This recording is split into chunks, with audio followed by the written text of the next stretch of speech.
Advertising agencies, magazine publishers, and newspapers have throughout history projected images of men and women that are unrealistic and unattainable for many.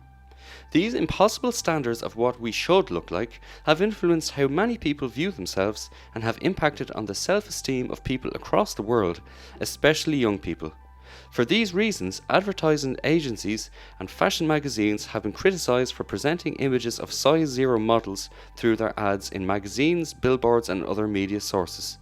Nowadays, however, with social media platforms like Instagram and Snapchat, impossible standards are being set by people who are much closer to home.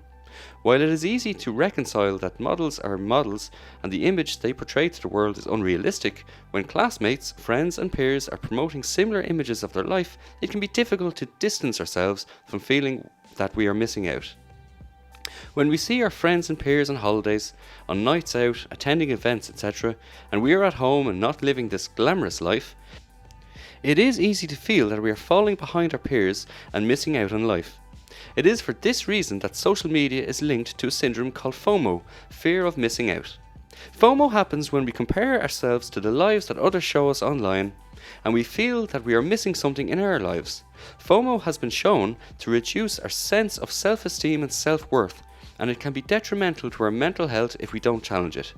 So, what can we do to preserve our sense of self-worth, and how do we overcome FOMO? We can start by realising that what people share on social media is not always accurate. With modern smartphones, editing images and adding filters can make anyone look like a model. Plus, most people only share the highlights of their lives on their feeds, not the worries, problems and struggles that they may be facing in other areas of their life. So, when you see something a friend has shared online, feel free to like it, but don't let it affect your mood.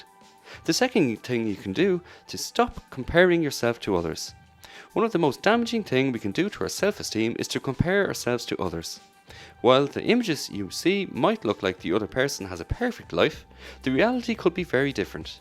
It is important that we don't let what we see on social media impact on how we see ourselves.